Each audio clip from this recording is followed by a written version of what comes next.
நாட்டின் குடியரசு துணைத் தலைவர் தேர்தலில் போட்டியிடக்கூடிய மரியாதைக்குரிய சுதர்சன் ரெட்டி அவர்களை தமிழ்நாட்டுக்கு வருக வருக வருக என வரவேற்கிறேன். திராவிட முன்னேற்ற கழகத்தின் தலைவராக மட்டுமல்ல, மதச்சார்பற்ற முற்போக்கு கூட்டணி சார்பிலும் முதலில் அவருக்கு என்னோட நெஞ்சார்ந்த வாழ்த்துக்களை தெரிவித்துக் கொள்ள விரும்புகிறேன். மரியாதைக்குரிய சுதர்சன் ரெட்டி அவர்களே,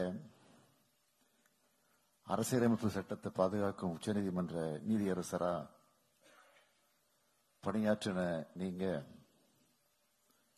இந்திய குடியரசு துணைத் தலைவர் பொறுப்புக்கு மிகவும் தகுதி வாய்ந்தவர். அதனாலதான் இந்தியா கூட்டணி சார்பில் உங்களை வேட்பாளரா அறிவிச்சிருக்கிறோம். உங்களை ஒரு மனதா தேர்ந்தெடுத்து அறிவிச்ச இந்தியா கூட்டணியின் அனைத்து கட்சி தலைவர்களுக்கும் இந்த நேரத்தில் நன்றியை தெரிவித்துக் கொள்கிறேன். இந்தியா கூட்டணியினர் மட்டுமல்ல, ஜனநாயகத்தின் மீது, மக்களாட்சி தத்துவத்தின் மீது நம்பிக்கை வச்சிருக்கக்கூடிய அத்தனை பேரும் உங்களைத்தான் குடியரசுத் தலைவர் வேட்பாளரா ஏத்துக்கிட்டு இருக்காங்க. தென் மாநிலத்தைச் சேர்ந்த இவருடைய ப்ரொஃபைல எல்லோரும் கவனிக்கணும். உஸ்மானியா யூனிவர்சிட்டியில சட்டம் பயின்று 1971 வழக்கறிஞரா பிராக்டிஸ் பண்ண தொடங்கினார். பின்னர் ஆந்திர மாநில அரசு வழக்கறிஞர், ஒன்றிய அரசோட கூடுதல் நிலை ஆலோசகர், ஆந்திர மாநில உயர்நீதிமன்றத்தினுடைய நீதிபதி, கவுஹாத்தி உயர்நீதிமன்ற தலைமை நீதிபதினு படிப்படியா தன்னுடைய கேரியர்ல முன்னேறி மாண்புமை உச்சநீதிமன்ற நீதிபதியா பொறுப்பு வகிச்சு இன்னைக்கு குடியரசு துணைத் தலைவர் வேட்பாளரா உயர்ந்திருக்கிறார். கிட்டத்தட்ட தன்னுடைய 60 ஆண்டு கால வாழ்வை சட்டம், நீதி ஆகியவற்றுக்காக அர்ப்பணிச்சிருக்கிறார்.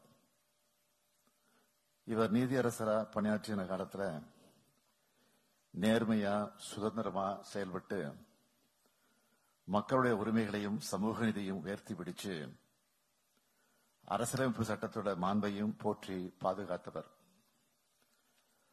கோவா மாநில லோக் ஆயுதா தலைவராகவும் இருந்துள்ளார். இவர் ஏன் இன்னைக்கு தேவைப்படுகிறார் என்றால், பாஜகவின் அரசியலமைப்பு சட்டத்தை சிதைக்க நினைக்கிற இந்த நேரத்தில் அரசியல் சட்டத்தை பாதுகாத்த நீதி அரசரான இவர் அதை பாதுகாக்கிற பொறுப்புக்கு தேவைப்படுகிறார். மாண்புமிகு சுதர்சன் ரெட்டி அவர்களை பொறுத்த வரைக்கும் தமிழ்நாட்டுக்கும் தமிழ்நாட்டோட உணர்வுகளுக்கும் மதிப்பளிக்கக்கூடியவர். அதுக்கு ஒரு எடுத்துக்காட்டுத்தான் புதிய தேசிய கல்விக் கொள்கையை திரும்பப் பெற வலியுறுத்தி தமிழ்நாடு முற்போக்கு எழுத்தாளர் கலைஞர்கள் சங்கம் நடத்தின மாநாட்டில் அவர் பேசினதை சுருக்கமா சொல்லணும்னா, இது திருவள்ளுவர், பாரதியார், பெரியார், கலைஞர் ஆகியோருடைய மண். போராட்ட குணத்தை இந்த மண் எப்போதும் விடுவதில்லைன்னு சொல்லி புதிய தேசிய கல்விக் கொள்கைக்கு எதிராக போராடுறது நம்முடைய கடமை. இது இந்த தேசத்துக்கு நாம் செய்ய வேண்டிய மிக முக்கியமான பணி. இவர்கள் கொண்டு வர நினைக்கிற தேசிய கல்விக் கொள்கை மனித மாண்புகளுக்கு எதிரானது. நான், எனது, என்னுடையது என்ற கலாச்சாரத்தை மட்டுமே இது உருவாக்கும். பன்முகத்தன்மையோ கல்வியின் ஜனநாயக பரவலையோ இது உருவாக்காதுன்னு தன்னுடைய கருத்துக்களை பதிவு செஞ்சு தமிழ்நாட்டோட உணர்வுகளை உறுதியோடு வெளிப்படுத்தினார். இப்படி அரசியலமைப்பு சட்டத்துக்காகவும் தமிழ்நாட்டுக்காகவும் முற்போக்குக்காகவும் மக்களுக்காகவும் பேசுகிற இவரை நாம் முன்மொழிய இதைவிட பெரிய காரணம் தேவையா? ஆனா, முன்னாள் உச்சநீதிமன்ற நீதியரசரை மாண்புமிகு உள்துறை அமைச்சர் என்னன்னு விமர்சிக்கிறார்? நக்சல்னு சொல்லுகிறார். ஒரு உள்துறை அமைச்சர் தன்னுடைய பொறுப்பை மறந்து ஒரு முன்னாள் நீதியரசரை பத்தி அபாண்டமா பேசியிருக்கிறார். அவங்களால தீவிரவாதத்தை ஒழிக்க முடியல. அந்த கையாலாகாத நிலையை மறைக்க நீதியரசர் மேல பழி போட்டு தப்பிக்க பாக்குறாங்க.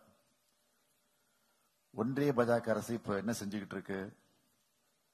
அரசியல் எதிரிகளை பழிவாங்க புலனாய்வு அமைப்புகளை பயன்படுத்திக்கிட்டு இருக்கு.